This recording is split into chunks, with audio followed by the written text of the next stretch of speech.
Already number one realtor. Yes. We try different wines. What's your favorite wine? Red or white? Hold on, first. Okay, all right. I'm sophisticated. A part of me was just like, y'all, we've been great. You're just now figuring it out, but we've been great. That's who we are. It's in our DNA. To like do my Colossal Deadpool like impersonation, 1 or 2 moments, right? It's.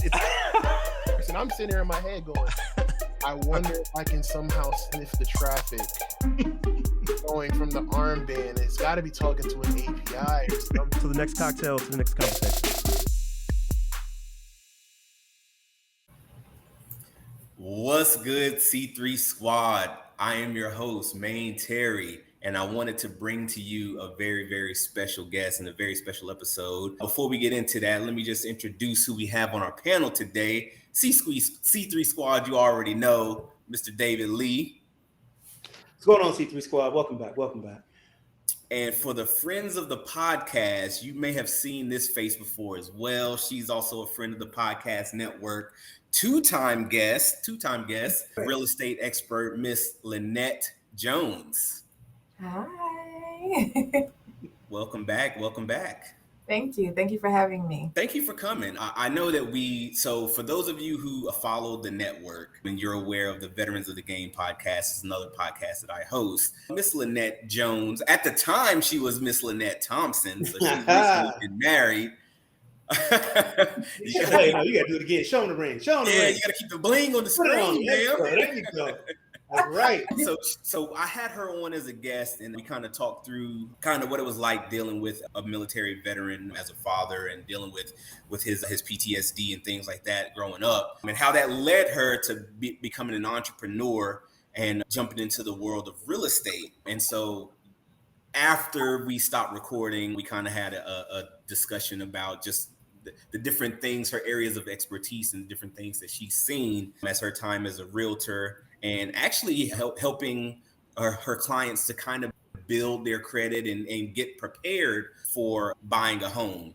So she's got a lot to talk about. What I tell you, I told you he was going to light up when he heard it. He did. Yeah. I know my boy very well. So I kind of wanted to bring Lynette on this week because I've recently purchased a home here in Central Texas. Mm-hmm. And the home buying process for me, and I'm a second-time home buyer, so I wasn't a rookie. I wasn't new to the game. But the home buying process out here, it kind of hit a little bit different. I didn't want to immediately jump out and say that it was, like a racism thing. But a lot of the stuff that was happening kind of sure seemed a little bit like this don't happen to everybody. It happens to certain people. And so I kind of wanted to talk about my story, my journey in buying this home, this lovely home that I'm in now. And then I wanted to kind of bring Lynette on to talk about kind of the things that she has seen and experienced as her time as a realtor. Obviously, I'm in Texas now. Lynette is out in North Carolina. David is in Georgia. So things may be a little bit different depending on, what state you're in. But for me, the first time I bought a home, it was in Northern Virginia. Kind of the same sort of deal. Military move from overseas to the DC area. Got in contact with a military home specialist, people who claimed that they knew how to work through a VA home loan. And moving to Northern Virginia, very easy. They told me straight up, 21 to 35 days, we'll have you closed, you'll be ready to go. Got all my documents in the first 2 or 3 days, follow-ups once or twice. And next thing I know, all right, we're ready to close. What date is good for you? Let's get you in there. That was Northern Virginia. That is not what happened once I tried to buy this house here in Central Texas. And I don't really understand what the difference was, but let me walk you through kind of what happened. So same thing, before I moved out here, got in touch with a military move specialist, the agent. He put me in touch with the lender, or I guess, what do they call them? Because it wasn't the direct lender. It was like a originator a loan originator. And I guess that originator has a list of lenders that they work with. I think for the safety of the podcast, I'm not going to mention the name of the lender that they went through first, but I can assure you that it's a big name company. I recognize the name of the company immediately. They're based out of Southern California, so that may narrow it down for some of you more savvy home shoppers. The podcast before we get sued. All right. Yeah, that's about as far as I'm gonna go. I'm trying to have a podcast next week. So it started off the same way, right? So all right, here's the application. These are the documents that you need to send, and we'll get you to close in between 21 and 35 days. I was like, okay, all right, bet. Sounds very familiar. So I'll say about 18 days into the process, I get an email and they're saying, okay, well, we need some additional documentation. We need to know what additional accounts you may have had in the past that you've closed. And I was like, okay, all right, I can send you some closed bank accounts, no problem. I keep a lot of records for just such an occasion. So I send them that stuff. A day or two goes by and they're like, okay, we see that you have a child that was not a product of your current marriage. We're going to need documents from your ex-wife stating that you're not beholden to a child support order and that you don't owe any money or in any arrears for anything in the past. So I was like, yeah, that reaction, right? Both of you guys have the reaction that I got reading this email. And I'm at work checking this email and I'm like, the fuck is this? So, okay, whatever, we're in Texas. I guess this is how they do in Texas.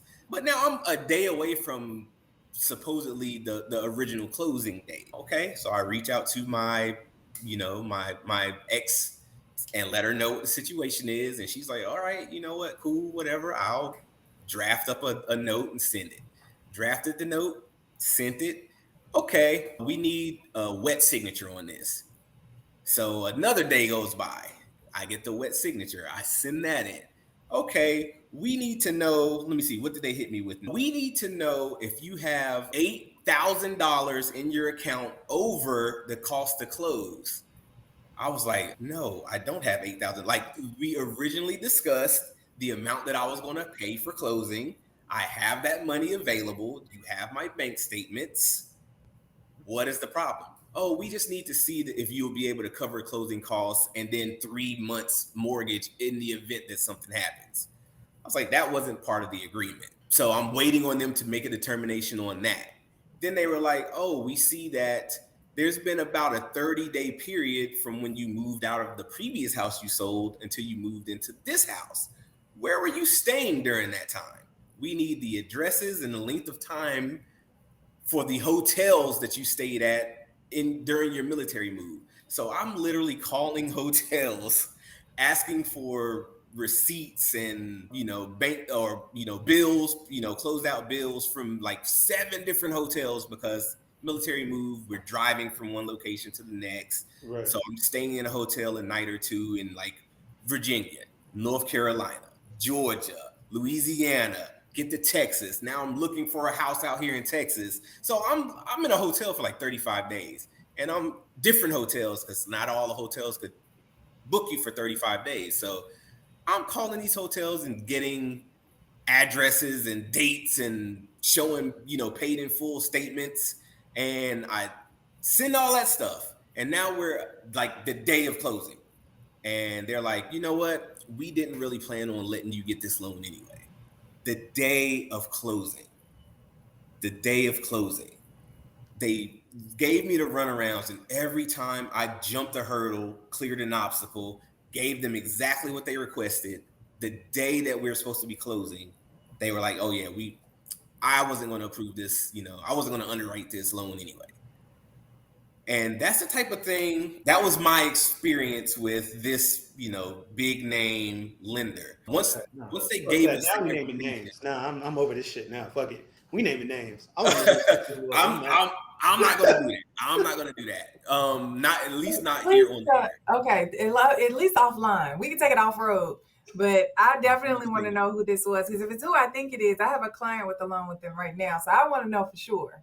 Okay. All right. Well, so after they gave us the actual answer that they could have given us, 21 days prior, we started doing research on this company, and yeah, there's a lot of 1-star reviews with this. Like every little thing that they came at us with, somebody in the reviews was complaining about all of those things. And then I start looking at, not all the reviews have photos, but sometimes just the names of the people leaving the reviews, it's like, let's just say it wasn't Melissa, it wasn't Connor, it wasn't Ethan leaving these reviews, you know what I mean? So that kind of, it kind of sent up my rate. So on the day that we were supposed to close, we ended up getting with the originator. They found another lender. All right, we can get this done in 14 days since you turned in all the paperwork. 2 weeks later, boom, close, I'm in the house. And the company that we ended up going with and getting into the house was based out of Georgia. So I don't know the rules of lending and all that, but something was very, very, very peculiar. And the stuff that they were asking for, like, oh, we see you got a baby mama, she has to approve, she has to sign off on your new home loan. And this is a woman I hadn't been with in, 13 years. So craziness. So I wanted to, pass it off to you guys on the panel. Lynette, have you ever seen or heard of anything like this in your time as a real estate agent? And what can we do about stuff like this?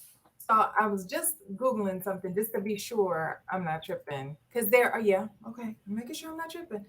So there are fair housing laws that are in place that federally protect you. So they had a violation of familial status right there asking you about the kids. And I definitely want you to file a formal complaint for violation of federal law that is in place to protect you. And I was like, I know fair housing applies for us in housing, but I was like, let me just double check to be sure it applies to lending too, just to be sure. And it does. Yeah. So you definitely have a valid complaint that you could make. I know that you just want it to be over, you done with them, but think about how many people do that. And so then the cycle continues. It just continues, so, yeah. So please, if you can, file a formal complaint. You have record documentation and email of what they've requested from you. So please make sure you send that over with your complaint. But as far as my experiences, so I'm very careful with who I connect my clients with. So I have a team of lenders. I have a variety of lenders that I partner my clients with that I know are going to get them to the closing table. So it becomes a problem when people come to me with their own lenders that I have not vetted, that I have not had an experience with, I haven't had a closing with, and I don't know how they behave. And it's only those lenders that I have issues with. Mm-hmm. If you work with my designated 5, we're going to get to the closing table. 30 to 45 days guaranteed. And if we don't, it would be because of you. You dropped the ball in some capacity, but it's not going to be my lenders. So the reason that I did that, and I've been in the game for 7 years now, is because I didn't want my clients to experience what you experienced. And if they did experience something like it, I knew I had a lender that I could call and get direct answers. I'm going to put all of us on 3-way together, and we're going to figure out why this is happening. And that was another question I had for you. No shade to your agent, but where was your agent? Did they get on the phone and advocate for you at all? Well, the agent and the originator, yes, but it's one of those things where they call the lender and the lender's not answering, or you'll send 3, 4, 5 voicemails to the lender, and then you'll get an email back from the underwriter or the underwriter's assistant, not the person who was making the final decision.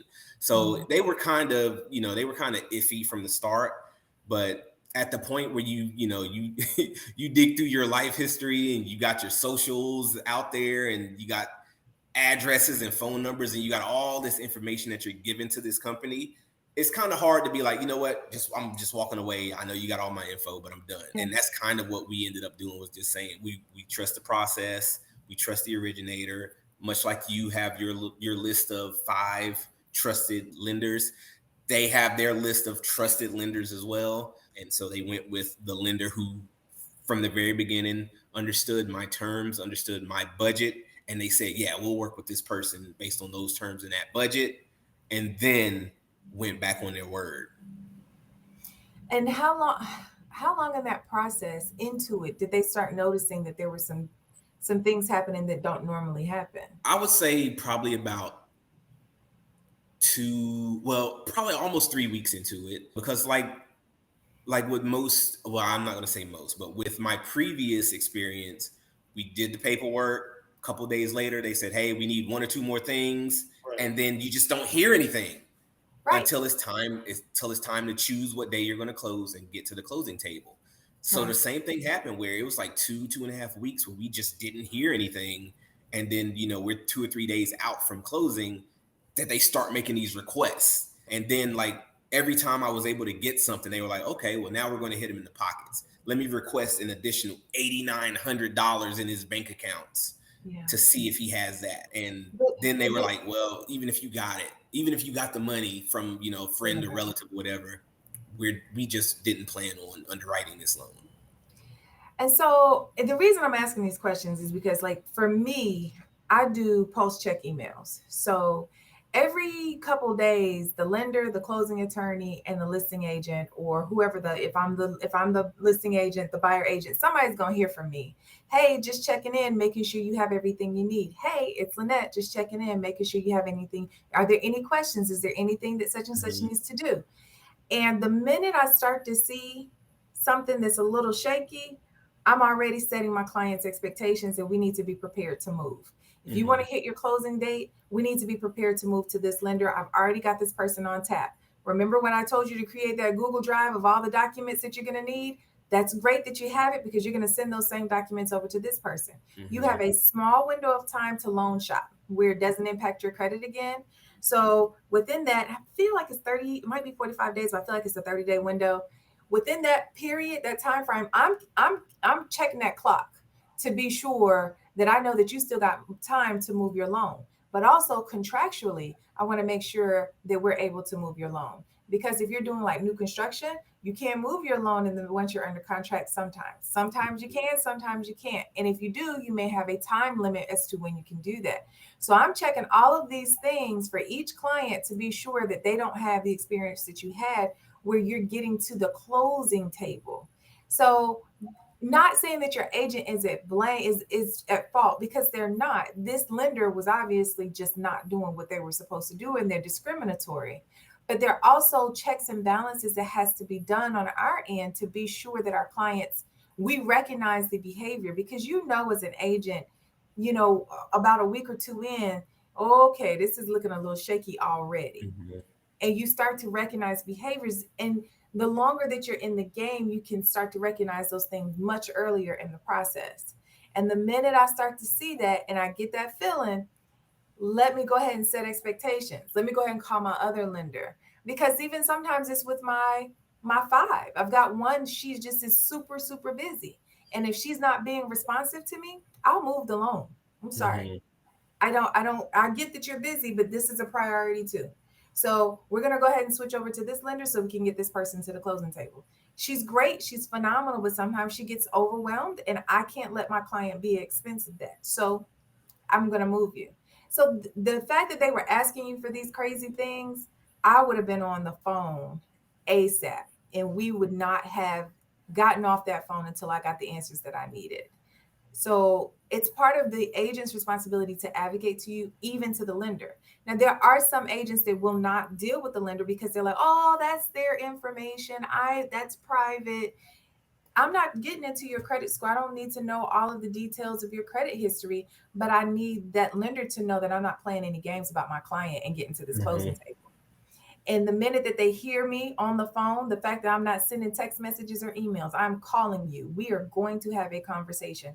I will pull my client on this phone and we will have a 3-way until we get to the bottom of this. Why is this happening? Why are you asking me for this? Where is the issue for this? Do you understand that this is a fair housing violation that you're asking me for, that you're asking my client for? Are you prepared to explain why you're asking my client for this? Like, this is the type of stuff you have to do, but you have to know that stuff. You got to know fair housing laws. You got to know lending laws. You got to understand what redlining is. You got to understand what the discriminatory practices are. If you don't stay studied up on those things, then those red flags don't come to you. It can be subtle enough. Oh, we need to make sure you have reserves just in case you fall on your loan, you won't default. Yeah, but if I've already got this credit score, I've got X, Y, and Z, I've hit all of your requirements, I've got a pre-approval, I'm trying to understand where the reserves comes in 2 days before closing or a day of closing. That doesn't make any sense. And the only time lenders are asking for reserves like that is if you're doing a second in property that's not your primary. A secondary residence as an investment, sure, yes, I want to see you have reserves, because now you're carrying two properties on one income. That makes sense. You're not doing that. So why are you asking me for that? But if you don't know this stuff and your agent doesn't know to ask those questions, then what you experience happens. So it's definitely a requirement that you not just have somebody knowledgeable about how to close a VA loan, because that is a gift, okay? VA loans ain't no joke. It's not a joke. But you have to know what goes into just traditional lending practices in addition to the VA, in addition to the FHA requirements, USDA. Any government loans are going to have a whole nother set of requirements. So your agents need to be familiar with lending practices and requirements for each type of loan. And it is a lot. It's a lot. But that's where you build those relationships with those lenders. You go to lunch, you go to events that they have, and you learn about the different loan types that they offer. You can't just be ignorant to the fact that your client has a loan and then, just, go apply for this loan. Talk to this lender. They'll take care of you.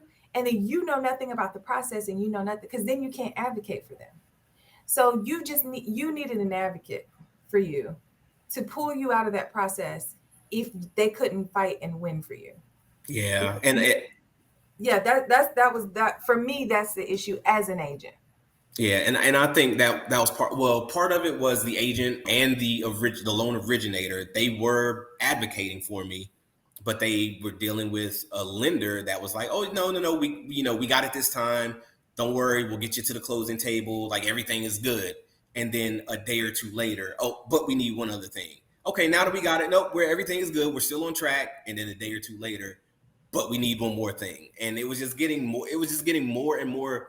The stuff that they were asking for was more and more difficult to provide on such a short notice.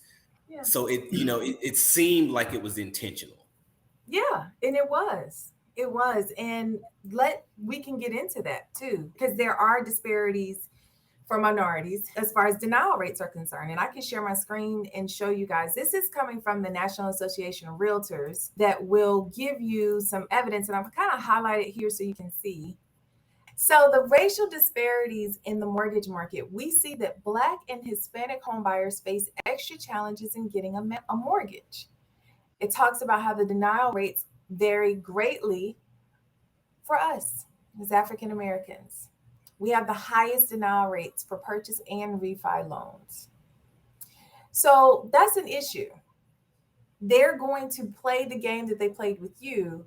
You were in a position to where, yes, your baby mama was going to provide information. Yes, you got a good relationship.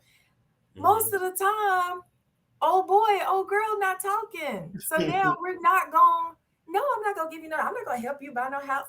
Here we go. Now they couldn't provide the information. You had the resources to go to get the information from the hotels. What if you were in a position where you didn't have the time to take off work to go and call all these different hotels? It's a very specific set of rules that they're using to discriminate against you. So yes, what you experienced was real, as we see that there is information here showing that we are denied mortgages more often. And they're going to do whatever they have to do that if they do not want to approve you for that loan.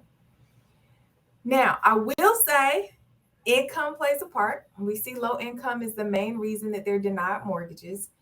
But on the flip side, guys, we got to do our part from a debt to income ratio and a credit history standpoint. So what I do notice is that I prepare my clients. If I notice that I want somebody, Are we good here? Do y'all have any questions, concerns so far? I'm just going. I'm sorry. Okay. So what I do see. This is I've been I've been through this 3 times, and I know, as somebody who started, in credit repair when I got into finance, I understand that part. As somebody who always researches and read everything, my first housing contract that I signed when I bought my house, the lender hated me because on closing, we were there for 4 hours. You want to know why? Because I read every single line of the document that I was signing. And when I tell you, they were so pissed at me by the time it ended, like a night, they were trying to be nice about it, but they were just making these little passive aggressive comments. And, well, it's getting to, I was like, I don't care what time it is. Like, you are asking me to sign my name on a contract to, at the time, how much did I buy that house for? That house was 200 and call it like 248,000, whatever it was, hundreds of thousands of dollars. right, whatever it is. But at the time of my life, I was like, this is the biggest amount of money that I'm signing my contract for, so I am going to read everything. And then, like, halfway through it, I was asking them all these questions they didn't have the answers to, and so I just sat there and looked at them. I was like, so what are we gonna do? I don't understand what this is. You're telling me you don't understand what it is. I'm not signing it then. They had to call and get their lawyer on the phone. Like, when I tell you they hate it, and the realtor that was on the other side of it, my realtor, he already knew. Like, and to this day, me and Lyle, like, that's the homie now. Like, he knew. I'd already prepped him and told him, like, this is how I operate.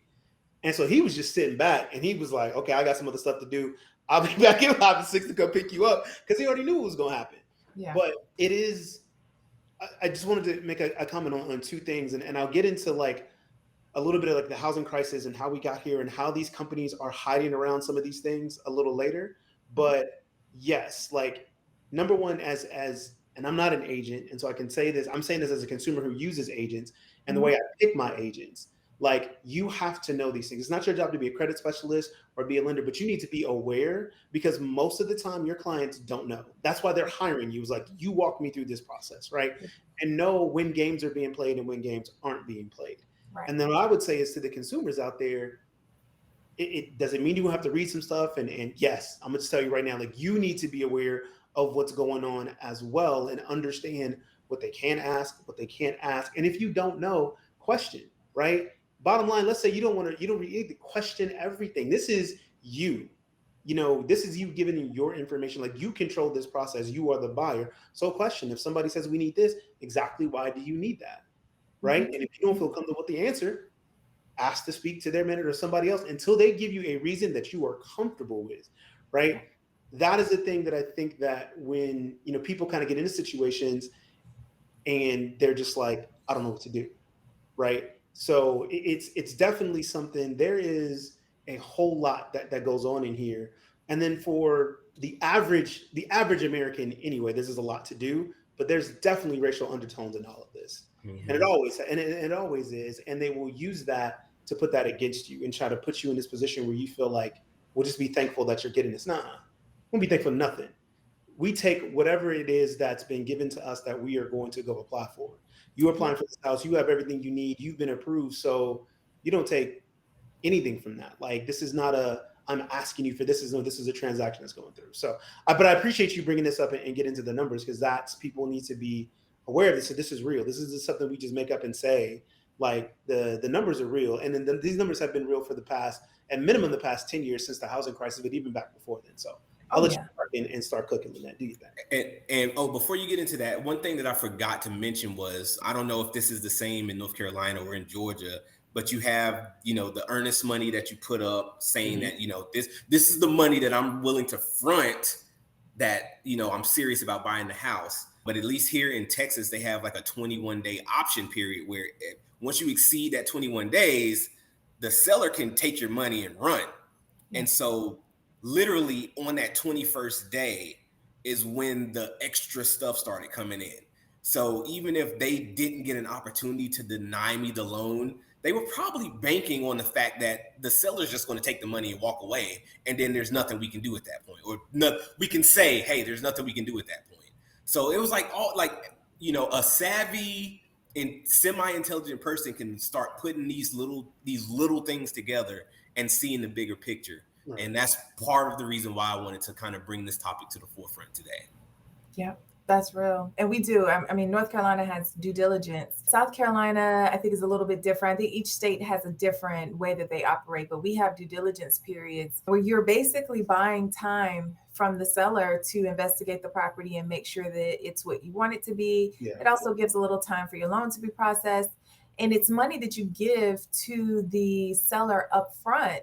And they cash that check that day. That's their money to keep whether you close or not. And during that due diligence period, you can walk away without being in breach of contract. But the problem is that the seller gets to keep that money. But if you close, it shows as a credit towards your transaction at the end of the, at the closing table. So the benefit is for you to close. So the crazy part was with this bananas market that we're just kind of tipping out of. People were putting up $20,000, $50,000, $100,000 in due diligence to make their offer more appealing. Because when you have 30, 40 offers that you're going against, what better than to give a seller $100,000 in cash to say, yay, pick my offer.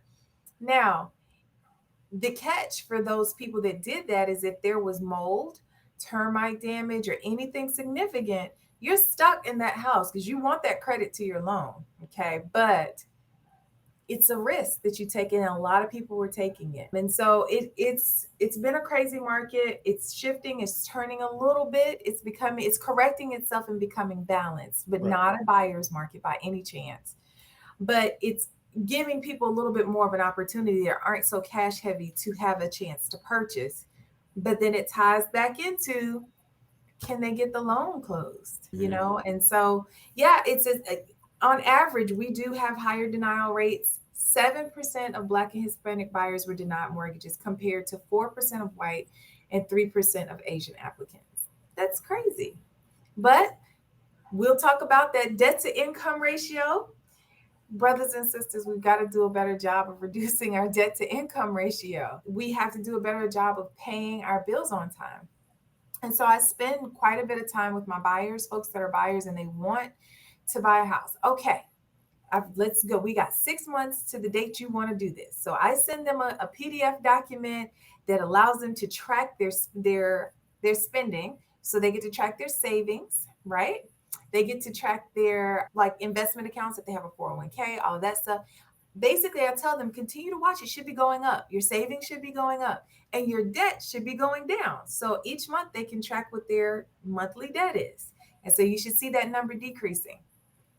I remember end of 2020, I had 6 people starting this program. Only 2 completed it. 2 that went through it and bought houses and closed on houses that next year. So it's something that as an agent, I created, I came up with. I put it on a shared drive so I could see your progress. Most of the time they weren't filling stuff out, but they knew that I was watching. They knew Lynette's going to make sure I'm doing this. So I'm not a lender. I'm just an agent that wants to see you become a homeowner. Right. But it's frustrating when people don't want to commit to the process of building and fixing their credit. They want to hire a credit repair company to do it for you. Just send out these letters and have them wipe it off. But even lenders are looking at the fact that you had credit repair companies do work for you. So you're considered a liability because now they're worried about if you're going to pay your mortgage on time. And on top of that, you don't really fix the bad spending habits, the bad finance habits. You're still doing the same stuff. It's just with temporarily repaired credit report now. Right. A Band-Aid on a problem, right? Which and here's the thing, with that, those things become quickly apparent to anybody that's looking at your credit report, because when you understand and break down how a credit report actually works, right? Which is why Lynette is harping on debt to income ratio, because that is a large percentage of what makes up your credit score, how much debt you owe, and then what kind of debt you have is another percentage, and then how you manage that debt. But the biggest thing is how much debt you have and how you manage it. What do I mean by that? They're looking for late payments, things like that, but they're looking at the amount of debt you have, right, to the amount of income you have, and then available credit versus used credit. So that's going to quickly come out. You can go get, you've got a bunch of negative stuff or whatever you did. We all did stupid stuff as kids, blah, blah, blah, whatever. Okay, cool. You go get all that stuff, and somebody sees a bunch of disputes, and all of a sudden got cleaned up. Cool. But what they're going to look at is like, but if I look over the course of that, I don't see that DTI come down at all, right? I see the same habits continuing to come back. All of a sudden, a 30-day late pops up here, this, that, or whatever. You open it up, new credit cards every other 6 months, something like that, or whatever. Like those things still show up. So even though your credit score may be better than what it was, the actual use of your credit, that still shows up as well, which is when I had my credit repair company, when I work with people, I was like, look, there's 2 ways you can do this. You can go do the quick way and don't pay anything. Like go find somebody to do all this stuff or whatever. I didn't even want those clients. When I started, I would take anybody. Then I started firing those clients. I don't want you because you're not ready. You're not actually trying to improve your credit. Because when you walk through the program, we can do the disputes and all that stuff or whatever. The last part of the program is me teaching you, here's how you pay your bills on time. Let me show you and break down what this credit score is. Because the last part is time. Now it's habits and time.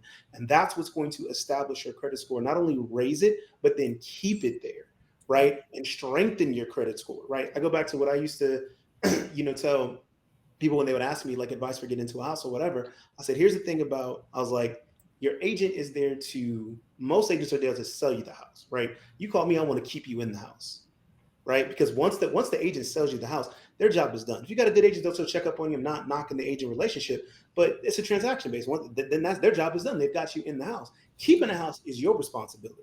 Meaning, did you do the things to get your credit score? Because it doesn't matter if on January your credit score is 750, you close on the house, and then April hits, your credit score is now 550 because you felt like you got to go buy all new furniture, get all this credit or whatever.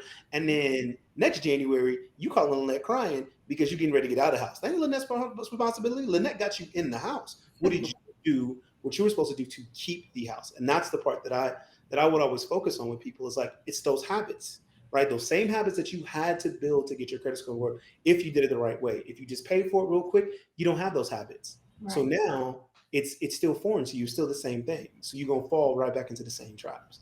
Exactly. And that is a big part of why I will tell my clients, if I can't get you at a 640, I'd rather you not buy a house. So before we even get out there, I want you to have a 640. Yes, I can sell you a house. I can get you a loan at 580, but I don't want to. Because you're not going to stay in that house. You don't have the habits to stay in the house. Because not only will you now have your regular bills, you'll have your bills, but you'll also need to be prepared in case that water heater goes out. What if you have a leak? What if a storm comes through and you have to take care of some repairs on the house? And then what if you need new brakes? And then what happens if the car goes out too? So I want you to have good habits before you buy the house. So I tell my clients when they ask, well, what does my credit score need to be? A 640. Oh, I thought it was lower than that. It is.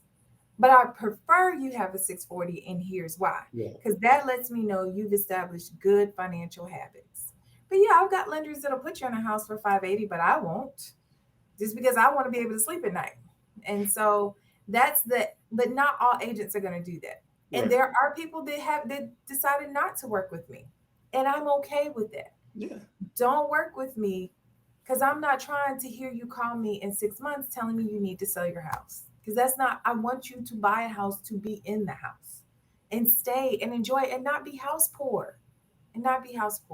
Yeah, so that's a term. I'd never heard that before I started the house buying process, but I definitely have seen the results of people who are house poor. And you learn real quickly what that actually means when you start taking care of and doing, you're figuring out how to do your own repairs and all that stuff so that you're not house poor. Yeah, I've become quite the handyman, enrolling in the University of YouTube and just doing, minor repairs around the house, trying to stay in it and still hold on to the money and not, running out and spending hundreds of thousands of dollars on stuff that, even you just take care of yourself. So no, I appreciate both of you guys' insight on that. And I think the audience, especially, people who are interested in buying a house or interested in moving forward with their credit, they found some good gems in this conversation.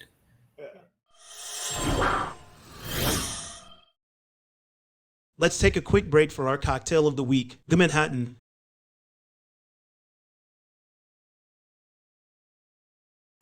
Welcome back. Today's featured cocktail is going to be the Manhattan. Real simple cocktail, so let's hop right into it. Today's cocktail only calls for 3 major ingredients. We have our Martini and Rossi sweet vermouth. This is only going to be 1 ounce, 2 dashes of bitters, And then we're gonna add 2 ounces of whiskey. This is Landry Oak's rye whiskey. I prefer rye whiskey for my Manhattan, but if you prefer bourbon, you're more than welcome to sub it out.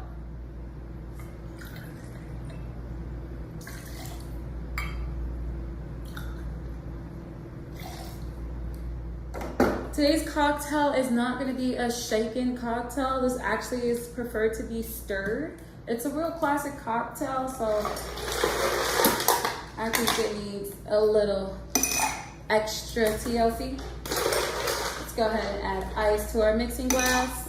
We're going to stir for about 30 seconds.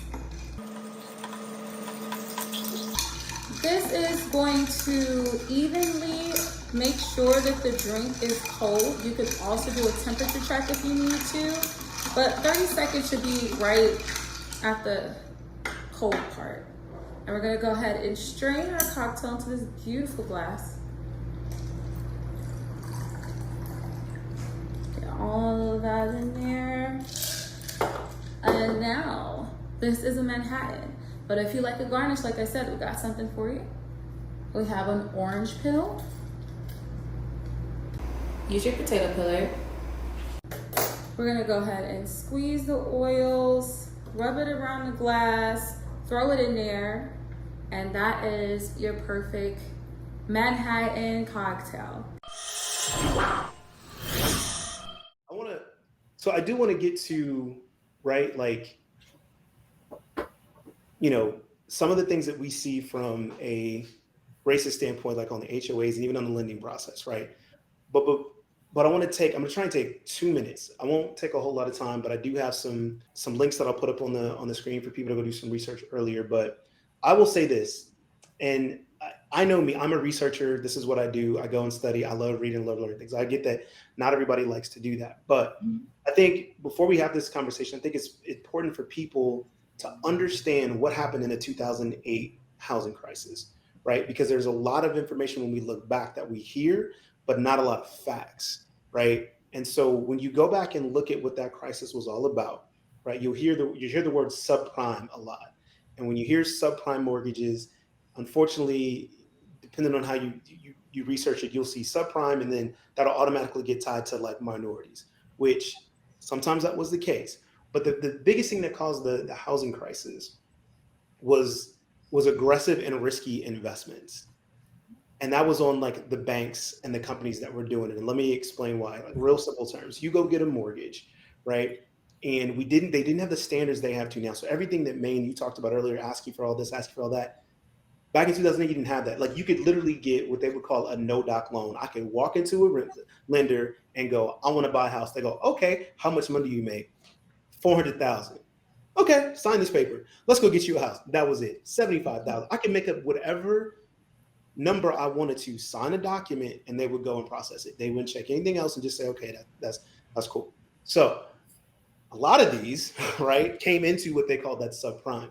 Now, the reason if you're thinking about this now is like, why would somebody just take that information? Because what they want to do is they want to get the mortgage, they wanted to get the actual debt going, and then they would turn around and sell that debt, because investors would turn around and buying those debts and creating them into other securities and turning around and reselling them. So to make this really, really simple, Lynette comes to me and says, I need $10, Dave. I go, no problem, Lynette, I got you. How much money do you make, Lynette? She's like, at this point, I'm not even listening. I'm just asking her the question to be nice. Then I go, okay, Lynette, here you go. I give her the $10. Now, Lynette now owes me $10. I turn around and take that debt Lynette has to me, and I sell it to Maine. And go, Maine, I'm gonna sell you this debt. She's gonna pay you $1 every month. You're gonna have this return come in. This is great. So I sell it to Maine. Maine takes it, right? That's one level of thing the investors were doing. Now take this whole process and say, all right, well, take Lynette times her by 10. So I'm gonna take 10 of those. I put them up. I put some other things on top of that to create some better interest rate for Maine and say, now I'm gonna sell this to Maine. And so what happens is a lot of these investment products were being built on top of these bad debts, on top of these bad debts. And then interest rates started to rise. People were trapped in some of these arm loans. Things were starting to come up. People couldn't pay these mortgages. The mortgages started defaulting, right? And this isn't just, and again, they were defaulting because these people should have never had these loans in the first place. Yeah. But when they started defaulting, these other investments started crumbling underneath it. And what had happened was these investment banks had built, I mean, we're talking hundreds of trillions of dollars of investment products that were sitting on top of all of these really, really bad mortgages. And so it just started all falling apart. So that's what led to the housing crisis, right? And now that that's not talked about, people blame it on like Fannie Mae and all this stuff or whatever. It wasn't that.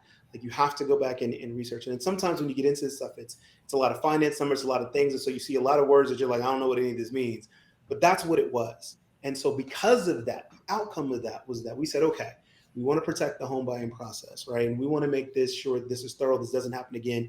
People aren't doing this, predatory lending and just giving people whatever. So they implemented this process of doing these checks. And so things such as how much income do you actually have? Let's verify that. Looking at your bank statements to see that what you're saying you make is matching. Those things are what came out of that. Now, where these companies are hiding their racist practices is taking that step a little, over the line. They're walking up to the line and going, okay, well, Lynette, you told me you make $75,000 a year. So let me see the bank statements. Let me make sure everything lines up with that. Okay. And it's reasonable for them to ask, like, depending on how much loan you have. Okay, we want to make sure that you have a little bit of reserves. We just want to make sure that you have that. This is where the gray areas are, right? It's not really stated like how much can they ask for on a reserve, right? What type of things can they start asking for, right? And that's when they start saying, we want to verify this. So like, Maine, for you, like what triggered me, that whole thing, as soon as they asked for anything about your baby mama, like that, I would have went fucking nuclear.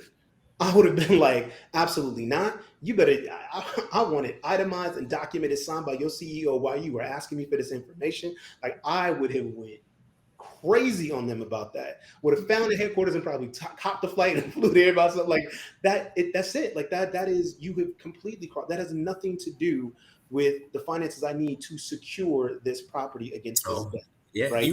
You right, man. But like I said, like at that point, my $5,000 of earnest money, like I can't drop $100,000 in earnest money and due diligence. I can't do that. I'm in the military. Y'all know what I make. But I'm dropping $5,000 of my own money in due diligence. And in a military town, $5,000 is it's a pretty good offer. It's pretty competitive. So I was confident that based on what the lender was telling me, we got you in there. We see your financials, you look good, due diligence, very competitive. We got you. And then after my option period was ended, except you need to send me this and this and this. And at that point, it's like, all right, I can walk away and lose that money. And then now I'm another 6 months out from getting another attempt at a loan.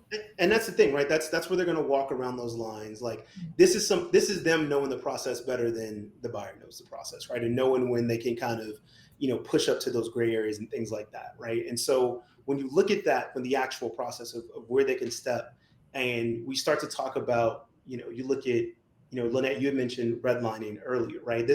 All of this kind of goes back, if you guys start, researching this and doing this, right?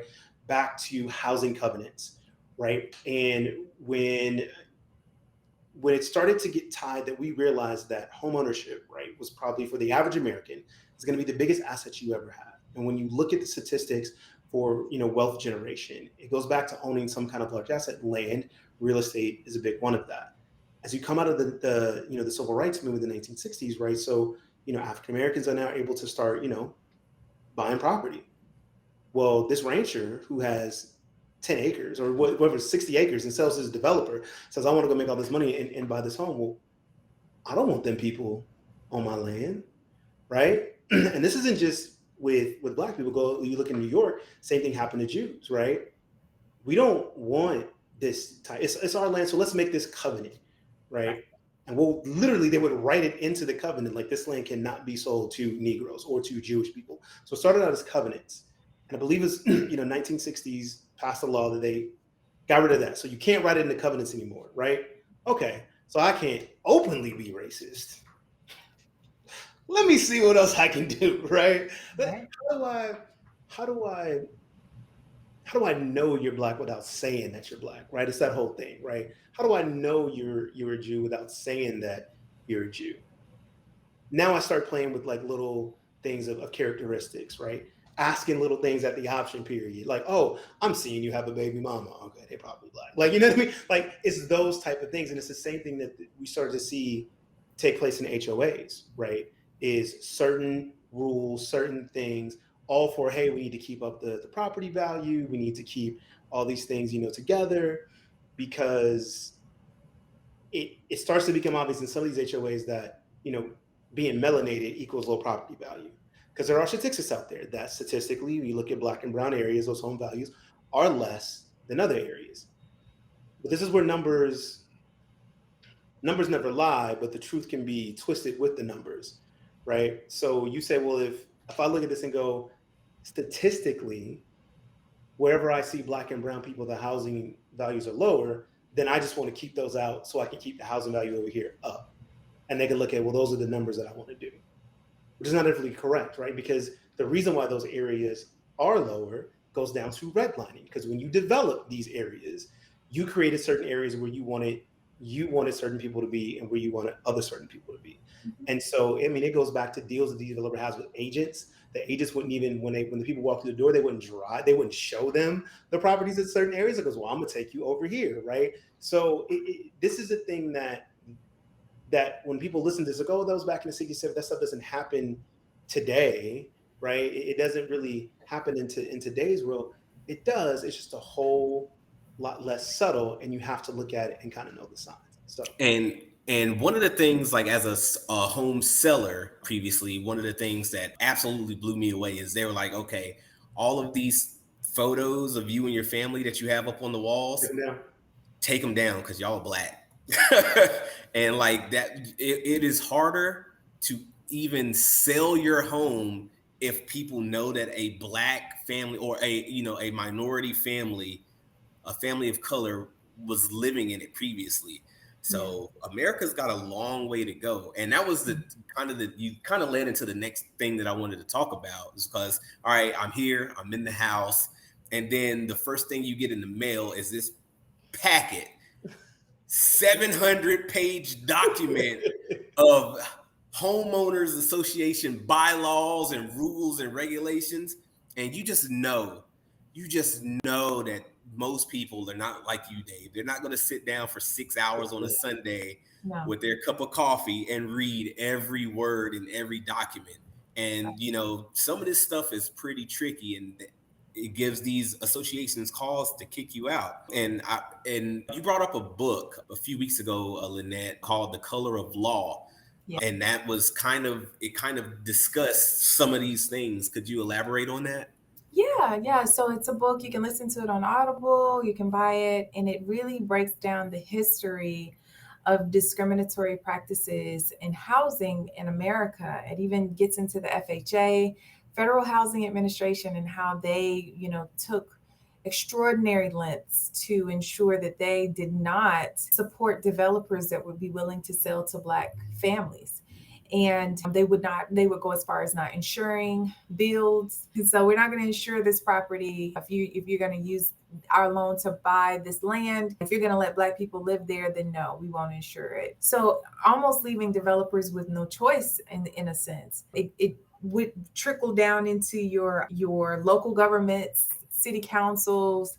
I mean, it was all the way, just the whole institutionalized racism thing, like the judges, the city council, the governors, the mayors, like they all had to play a part in approving the land and approving this. And, oh, well, are Black people going to buy here? I mean, it was just that blatant. Occasionally, it was discrimination against Hispanics and Asians, but most specifically, it was about not being, you can even build next to Black communities. Was a Black community, the FHA would not approve your loan to build or develop land next to a Black community. And if they did, they had to specify that they were only going to sell to Black and brown people. Like that book just details all of the stuff that happens. And then it talks about what you were talking about, the HOAs, and how the HOAs were like, all right, boom. The HOAs have been around since the mid-19th century, but 1960s was like, oh, okay, since they're saying now that we've passed 1968 fair housing, okay, we'll figure it out. And so now they're having meetings in the clubhouse to ensure that the neighbors refuse to sell to people that are non-Caucasian. So that was the verbiage. If it's non-Caucasian, you can't sell. So instead of getting it on the front end, we're going to get it on the back end. Oh, you're about to sell your home. You know, our bylaws state that you can't sell to anyone that is non-Caucasian. And so, you know, I do read my restrictive covenants for my clients before I send them over, just in case there's something alarming.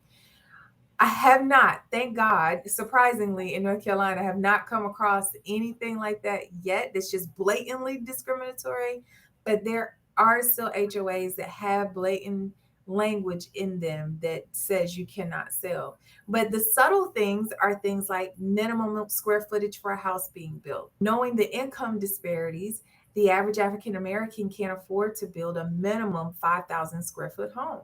So we do have like communities here where there are in like square footage minimums, and we know it's to upkeep the integrity of the community and the style and the aesthetic of the neighborhood, right? That's what it is. But the reality is, you know, the average minority cannot afford to build a 5,000 square foot home.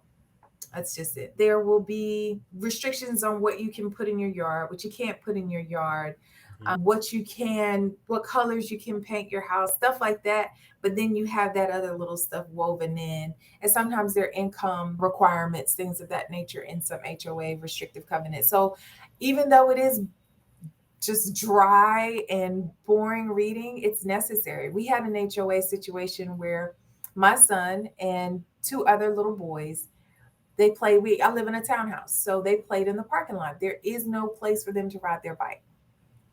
And the HOA board came together and said that the kids can no longer play in the parking lot. And I said, okay, I understand that you're nervous about them. Now, I always sat out there and watched my son play, just in case. I want to make sure we see these cars coming. But the other parents did not. I get it. So let's have a compromise that we just do it as long as a parent or an adult is out there to supervise. And they still were refusing. And I said, well, let's go to the bylaws. And I fought them with their own bylaws. I fought them with the General Assembly's laws and rules and regulations with restrictive covenants. And in my back pocket, I had already contacted the ACLU, since they're only minority children that were impacted. So if you really want to do this with me, I'm not going to argue with you at the front step. I'm going to take this from a legal route. Now, the ACLU tells me I have a case for discrimination. So if you don't want to move with me on this, then I've got some other options in my back pocket. Now, luckily, we didn't have to go through that. We were able to all meet together and everybody was able to vote based on the bylaws and how you have it set up. My baby can play in this parking lot. It's a common area for use for people that are homeowners. And I'm a homeowner. I'm not a renter. So now we have the right to do that. But if you don't read through your stuff, you can't fight that. You're just going to be like, oh, well, they said they can't play in the parking lot anymore. I'm like, no, there's bylaws. Now, the other neighbor was just ready to go over there and fight the president. I'm like, Miss Jean, you can't fight people. It's always Miss Jean, too. Miss Jean was a gangster. I thought her the original gangster. She stayed ready to fight against inequality, okay? But I said, let me handle this the legal way. I said, we'll get it taken care of. And that's what we did. But you have to know your stuff, because these HOAs do have rules set up. They can take your whole house. They can put a lien on your house for not paying your dues and take your house and own it. And people don't realize HOAs are extremely powerful. So you have to know your restrictive covenants and rules, and discrimination is built into those. So if you see that, get on your board with the HOA and say, we need to rewrite these bylaws. We need to rewrite these restrictive covenants. I was just about to say that. Get on the board, attend the meetings, and understand exactly what these discussions are. Because in my previous neighborhood, some of the discussions, they be about us specifically, like us. Very specifically, and some of the bylaws are very cut and dry. Like, you know, if two or more neighbors report suspicious individuals, you know, they can, you know, they have rights to, or they have the ability to put a lien on your home for having suspicious activity coming in and out of the neighborhood. And, you know, two or more people that say that, you know, that black cousin of yours looks suspicious, and the cops show up, it's a wrap. it's a wrap. They can get you. So it's out there, and people need to be careful and they need to be aware. Yeah. And even though we've made progress as a country, we are nowhere near where we need to be for fair housing, fair in any capacity for that matter, but Right. especially with housing and lending. Redlining and steering is still happening on a daily basis. There is evidence. It is clear statistical data out there that this is happening. So as a consumer, be on your P's and Q's and make sure that you're working with folks that are going to be on their P's and Q's. And then when you become the homeowner, be responsible about being a part of your community, because they are having those conversations. They are ready to discriminate. They already have their biases, and you need to be prepared to combat that. Yeah, and for those of you watching, put up a couple of links. We're gonna put it on the post when we post this on Ebony Sense. So we'll link to the Color of Law book that Lynette mentioned. There's a couple of articles. There's one CNN article back in 2021, about a family who basically had to have their white friends come in to pose as them to get appraisal because they was getting unfair appraisals. This was in 2021, folks. It's still happening. 2021. There's an NPR article that talks about, racial covenants and housing discrimination. So, don't get it twisted. This stuff is still happening today. It's just a lot more subtle. And to the point about, make sure you're attending your HOA meeting, being on the board, because yes, people have their biases. And look, I'm gonna just call it out. It's real. Like, they get real bold when you're not in the room. Mm-hmm. They make a lot of proclamation when you're not in the room.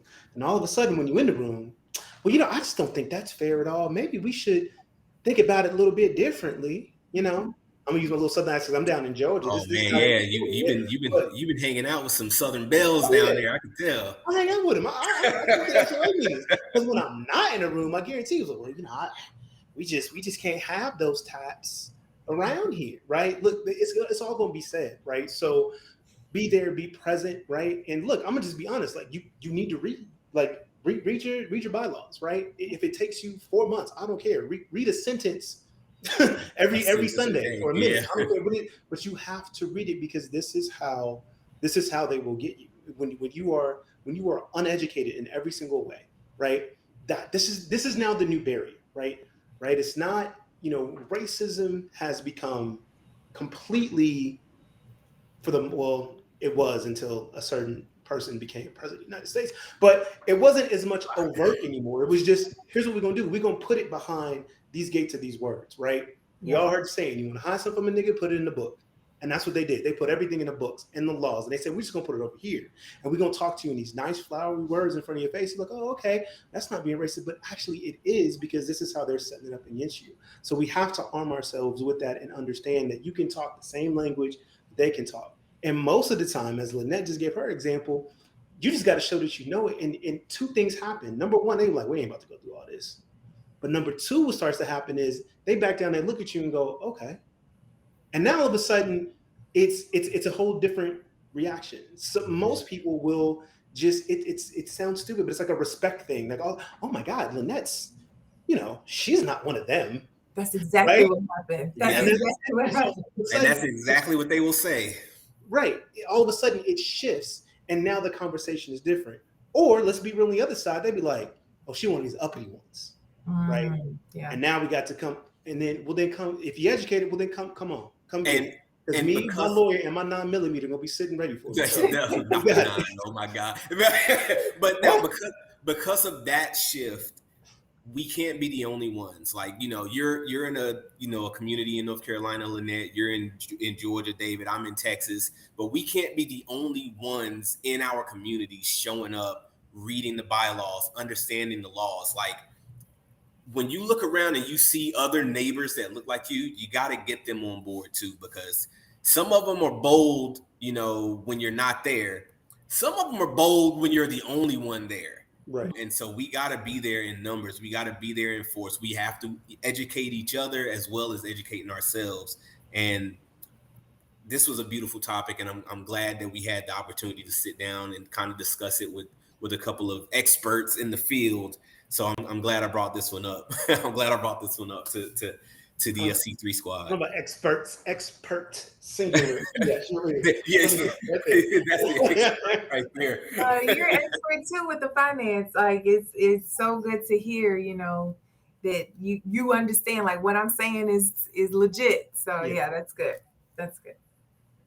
All right. Well, this has been another episode of the C3 podcast. Ladies and gentlemen, thanks for checking us out. As always, you can find us on ebonyascent.com. You can find us on all the socials at Ascent Ebony on Twitter, and then at Ebony Ascent on YouTube, on Instagram, on what are we on? Facebook, and what is it at On the Corner Media Group on TikTok? On the Corner Media on TikTok. Okay, yeah, we getting there. We getting there. We gonna get this right by the time we hit episode 50. All right. So before we go, does anybody have any final words, any parting words that they want to leave with the squad? I just want to say, definitely, whoever your lender is, whoever your agent is, make sure they're your advocate, especially your agent. I also want to say, if you're unfamiliar with the terms that we've mentioned, debt to income ratio, discriminatory practices, any of that, feel free to ask. Just ask. I've noticed that a lot of folks don't want to ask questions. I don't know if they're just afraid of looking like they're stupid or what, but ask questions. And also, Google is free for everybody. So you can always just Google the terms. You've got your phone in your hand 90% of the day. Just look up some of this stuff and start educating yourself, because the more educated you are as a consumer, the better the experience you're going to have. And you'll also be able to recognize when you're being discriminated against and what are either microaggressions, bias, things of that nature. You want to make sure you know when it's happening to you so that you can fight back. You can fight back or walk away in some cases. Yeah. My final shot will be this. Look, we've talked about, a bunch of different scenarios and seen things. I will say this, remember that one of your flexes is your finances, right? When you understand finance, it's a totally different process. A lot of the things that you can use to combat all of that is just getting everything together. And I know that sounds simple, but I can tell you from personal experience, like this last house I bought, when you buy a house with a 720, 740 credit score, don't none of this come up. They just don't, right? They just go straight through it. And the reason why is because the data would suggest one thing. The data suggests that, oh, you're over here, you're less likely to default. But also those characteristics, don't get it twisted. They're taking those characteristics and tying it to certain profile types. And they are stereotyping based on those data. So when you got your strong credit score, your strong DTI, you're coming with the right income, you go on a totally different route. So that's the other flex that because me being a finance guy, I want all of my people to go through that, right? Have that, and then you don't even give them room to do a lot of this stuff because they have no justification for it. So, Lynette, you mentioned that you have your 7 to 10 part video series. Where could people find that? I know you said it was on YouTube. Yeah, it's on YouTube. Just Lynette Thompson. It's still my maiden name, but just look for Lynette Thompson and you'll see me pop up. And it's a series of videos from where I'm talking to lenders about different loans, talking to builders about the process of building a home, new construction, and just and there's also the first video in the series with a gentleman named Dwayne Deloach, where we just really dig into finances and managing your finances and learning how to handle your finances.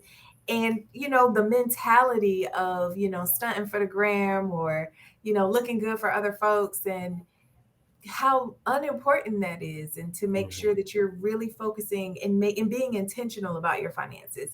That's the first video in the series, because I wanted people to understand why finances were so important before we just started getting into things with lenders and stuff like that. So yeah, Lynette Thompson, you can find me there. L Thompson Broker is my Instagram. That's the easiest one to find, but Lynette D Thompson is me on Facebook if you want to find me on Facebook. Well, there you have it, Lynette D. Thompson Jones. Oh, no. The Facebook is now Lynette D. Jones. Sorry. There you go. There you go. I read that.